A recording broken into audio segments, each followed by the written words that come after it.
ओम शांति। वर्तमान और भविष्य की हम सबकी राजधानी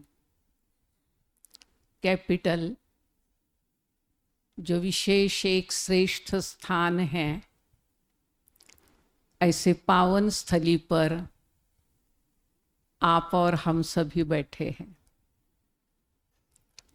और जब भी कोई पवित्र पावन स्थली पर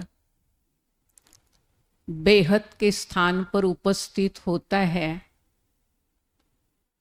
तो बेहद के बाबा से जो बेहद की अविनाशी प्राप्तियां होती है, अंदर ही अंदर आत्मा उसका बहुत मीठा सा अनुभव करती है। आज बाबा ने हमें विशेष मुरली के अंदर हम सबका फर्ज क्या है, उसके ऊपर बाबा ने प्रकाश डाला। तो बाबा ने कहा, पढ़ना और पढ़ाना। सुबह पढ़ना, शाम को पढ़ाना। अमृत वेले बाबा से ब्लेसिंग वरदान लेना, वरदानों से अपनी झोली भरना, और शाम को फरिश्ता बनकर हर आत्मा को वो दाता की देन समझकर देते रहना है, बांटते रहना है। चाहे वो खुशी का दान है, शक्ति का दान है, ज्ञान का दान है। जितने भी खजाने मुझ आत्मा को बाप दादा के द्वारा, यहाँ तक आज हम कहेंगे हमारी परम श्रद्धेय दादियों के द्वारा जो भी हमें प्रेरणाएं मिली है, खजाने मिले हैं, जिससे हम भरपूर हो गए या भरपूर हो रहे, तो उन सब खजानों को हमें शाम को बांटना है।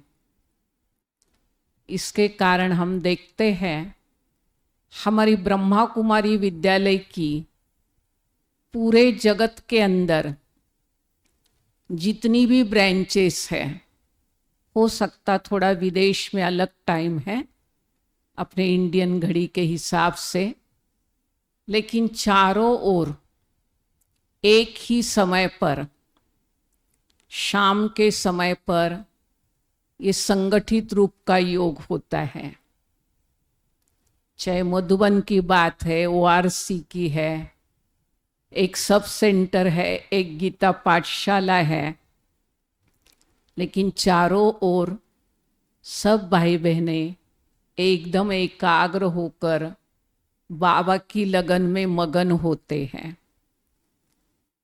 तो जो हमारा फर्ज है, रूहानी फर्ज, जो मार्गदर्शक बाबा ने हमें मार्गदर्शना दी है इस जीवन में, पढ़ना और पढ़ाने की बात, तो उसके लिए हमें 4-5 पॉइंट को ध्यान में रखना है। तो सबसे पहले पढ़ाई के अंदर जिसको हम कहते हैं अभ्यास करना होता है।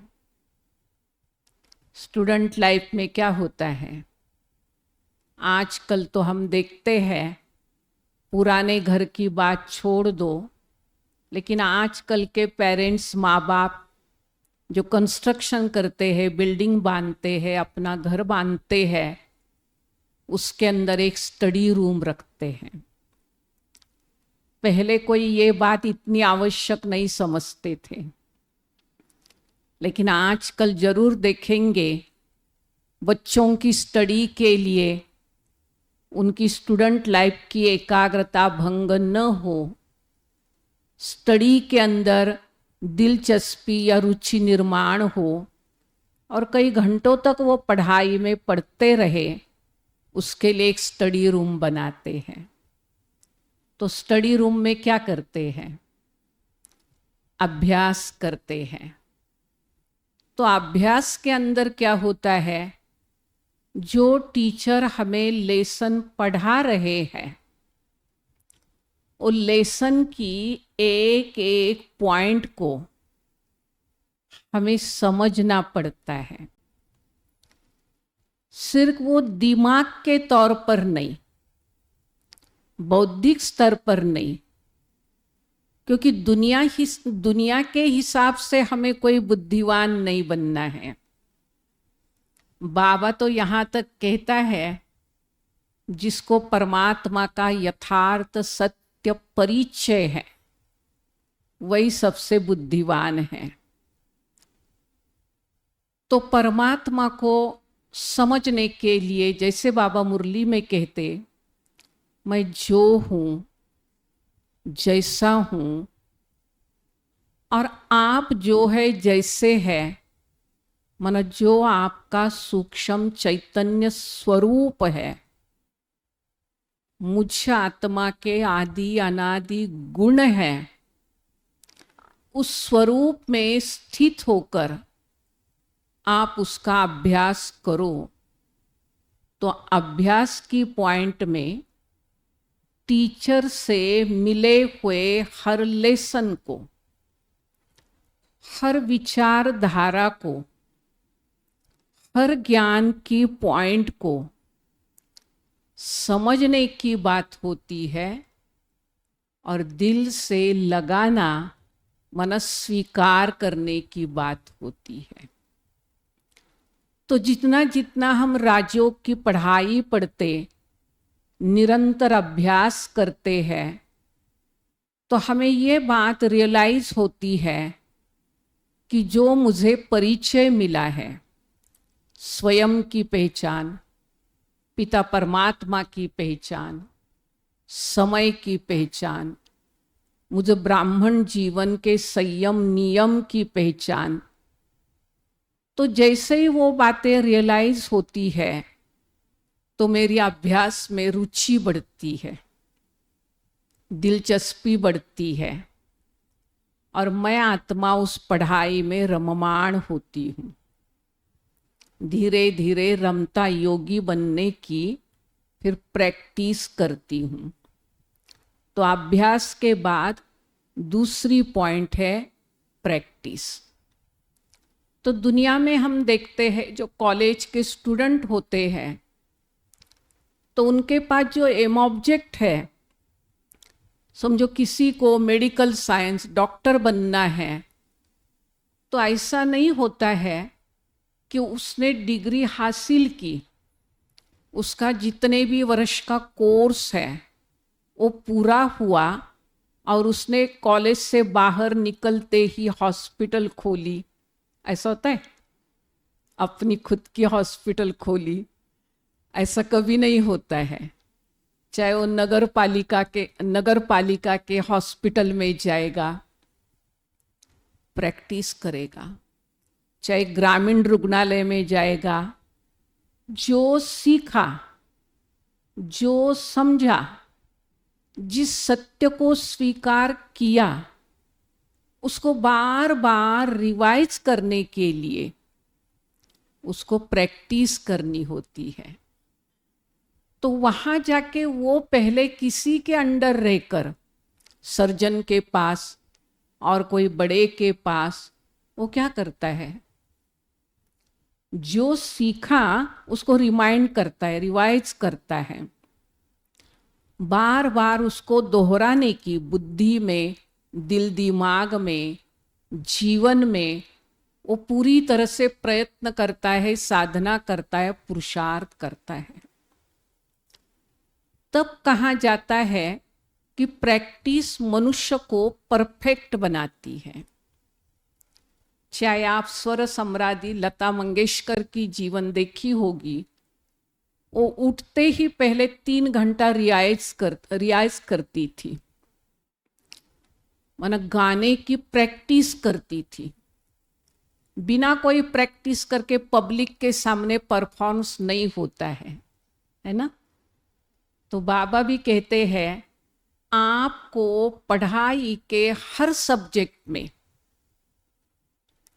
अभ्यास के साथ साथ प्रैक्टिस भी करनी है, चाहे वो कारोबार में है, जब बैठा योग होता उस योग की बैठक में है, चाहे कोई कर्म योग करते हैं, कर्मों के कारोबार के अंदर जिम्मेवारी संभालते हुए है, तो जो मैंने सीखा, जो मैंने समझा, उसकी बारंबार रिहर्सल, प्रैक्टिस, या बाबा की शब्दों में बाबा कहते ड्रिल करनी पड़ती है।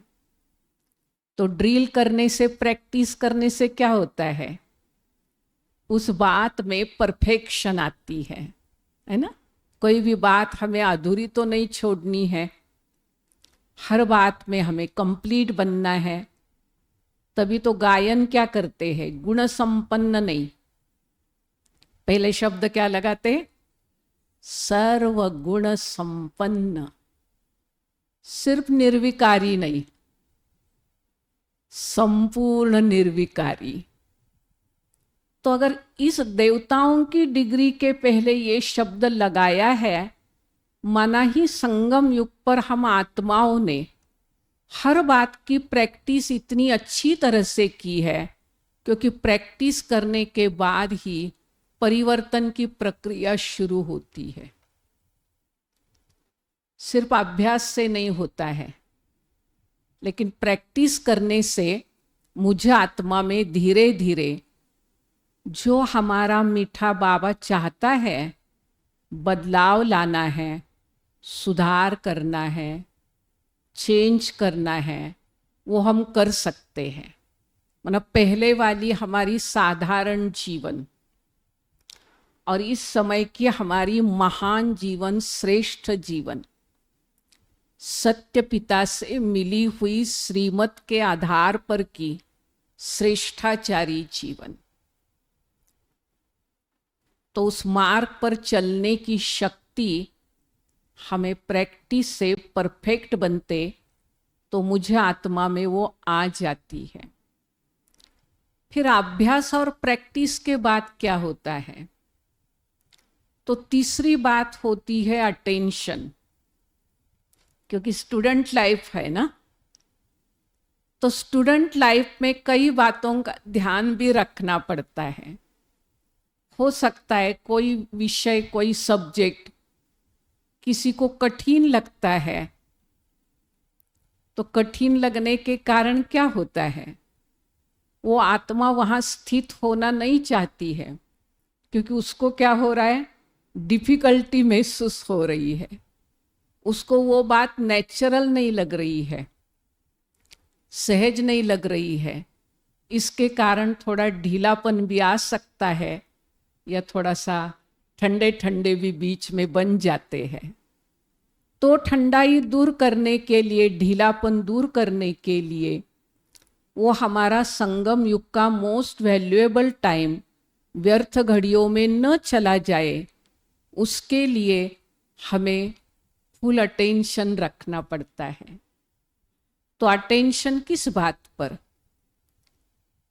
तो बाबा कहते अटेंशन हमारी सूक्ष्म ऑर्गन्स पर, सूक्ष्म शक्तियों पर, जो आत्मा की 3 शक्तियां हैं, ऑर्गन्स है, जो पार्ट है, उन 3 बातों पर अगर वो है ही सूक्ष्म, तो अटेंशन भी हमें सूक्ष्म रखना पड़ता है, बारकाई से रखना पड़ता है। इसलिए हमेशा वो अर्जुन का उदाहरण देते ना, उसको कोई वो मछली नहीं दिखाई दे रही थी, पानी नहीं दिखाई दे रहा था, झाड़ नहीं दिखाई दे रहा था, पक्षी का शरीर नहीं दिखाई दे रहा था, कलर नहीं दिखाई दे रहा था, कौन सी डाली है, कुछ भी दिखाई नहीं दे रहा था। उसको सिर्फ उसके आंखों का नूर दिखाई दे रहा था, क्योंकि वहां ही उसको बाण मारने का था। तो इसी प्रकार से बारंबार अटेंशन रखने से क्या होता है, हम सावधान होते हैं। और सावधानी ऐसी चीज है जो हमें विघ्नों पर विजय प्राप्त करना सिखलाती है। विघ्न आते हैं, बातें सामने आती है, लेकिन हम अंदर से क्या है? सावधान है। हमने अंदर से अटेंशन रूपी चौकीदार को खड़ा किया हुआ है। तो आपे क्या होता है, जो बातें गलत थी, इविल थी, या जो आत्म उन्नति में, स्व उन्नति में बाधक थी, सहायक बनने के बजाय बाधक थी, वो सारी बातें क्या होती है? आपे ही छूट जाती है, निकल जाती है।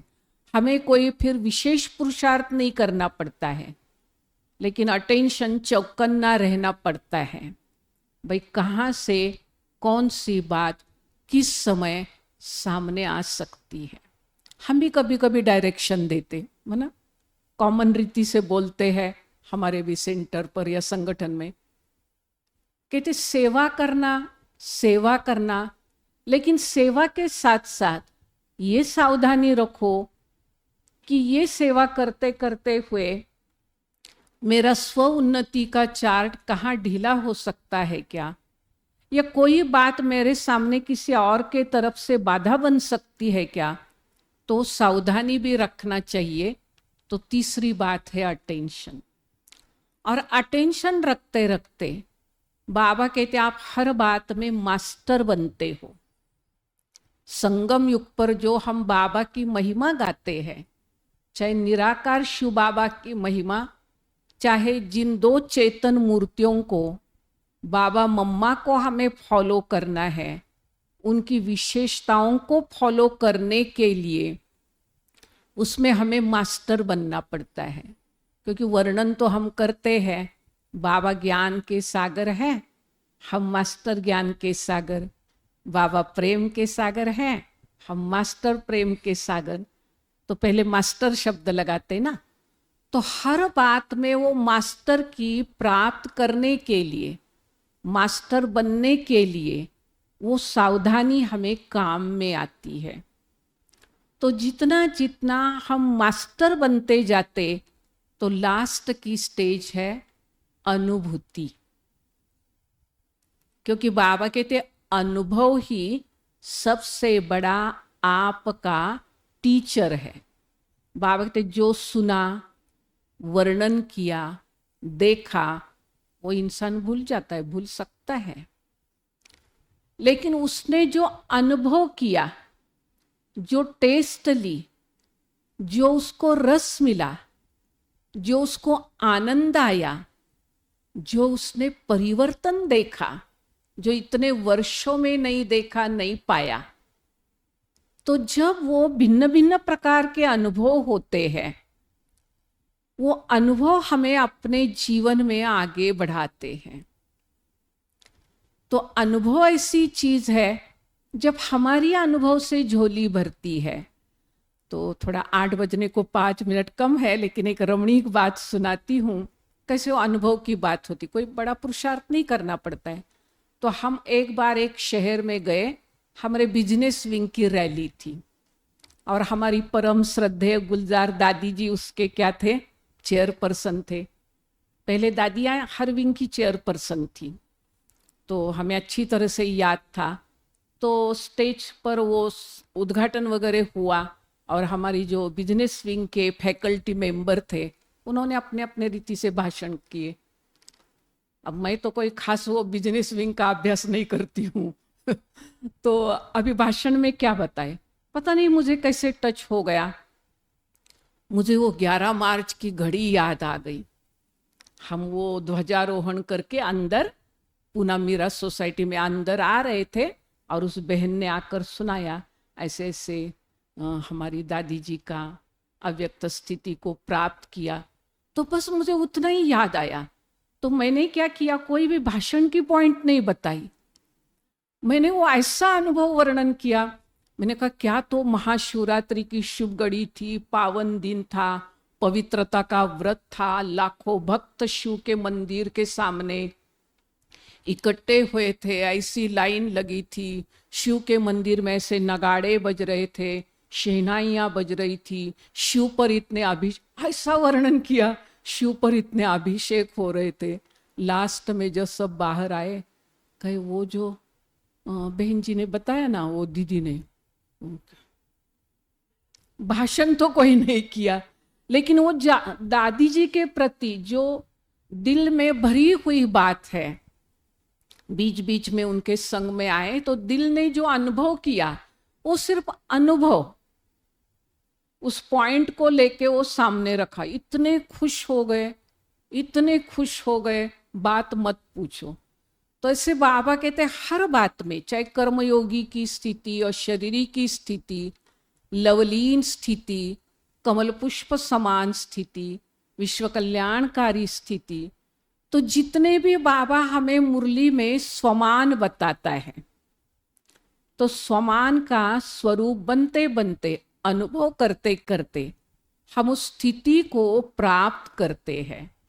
और स्थिति के अनुसार ही क्या होता है, स्थिति के अनुसार स्थान पर वाइब्रेशन होते हैं। तो हम जो कल मन आज सुबह यहाँ आए, एक दिन के लिए आए, तो मधुबन के जो बालू भाई है, उनका एक गांव है जिसका नाम है निर्मल पिंपरी। गांव बहुत छोटा है और वो शिरडी के साईं बाबा के पास है। तो उनको वहाँ एक जगह मिली है 20 गुंठा, तो वहाँ थोड़ा सा छोटा सा म्यूजियम बनाने की बात है। अपने मधुबन के बड़े बड़े भाइयों के साथ, चाहे मृत्युंजय भाई साहब है, चाहे ललित भाई है, सबके साथ बात हुई। तो हम एक दिन के लिए यहाँ आए, आज सारा दिन, हालांकि पहले भी देखा है, टीचर की मीटिंग थी और टीचर्स की भट्टियाँ होती है, तो यहाँ होके तो गए हैं, लेकिन उस लक्ष्य को लेकर आज यहाँ पहुँचे, आप सबको मिलकर। विशेष हमारे जब भाई साहब को मिले, हमारे आंखों में तो आंसू आ गए। माना आंसू इसलिए आ गए, कितनी बड़ी बड़ी हस्तियां हमारे सामने फॉलो करने के लिए हैं, चैतन्य मूर्तियां बैठी हुई है, तो हमें कौन सी कठिन बात लगेगी। साथ में आशा दीदी तो है ही, वो तो मिलते ही है मधुबन में जो उनकी मीटिंग में, लेकिन साथ साथ हमारी विजया दीदी आते ही हमारा वेलकम किया, हमको इतने गुलाब पुष्प दिए, दिन भर पालना भी दी, दोपहर को भी हम उनके साथ बैठे। तो बाबा कहते जो भी यहाँ की निमित्त आत्माएं हैं, हम बाबा के तरफ से, पूना मीरा सोसाइटी के सब जोन के तरफ से हम उनको बहुत बहुत थैंक्स भी देते, उनका अभिनंदन भी करते। साथ में रूहानी बागवान की ये जो फुलवाड़ी है, जिसके अंदर नए नए पुष्प पहले से भी खिले हुए हैं, तभी तो इतना बड़ा स्ट्रक्चर चल रहा है, लेकिन नए नए फूल भी खिलते हैं, तो उनका भी बहुत अभिनंदन है, अभिनंदन है, बधाई भी है। आने वाले राखी पूनम की आप सब भाई बहनों को बहुत बहुत बधाई है, बधाई। ओम शांति।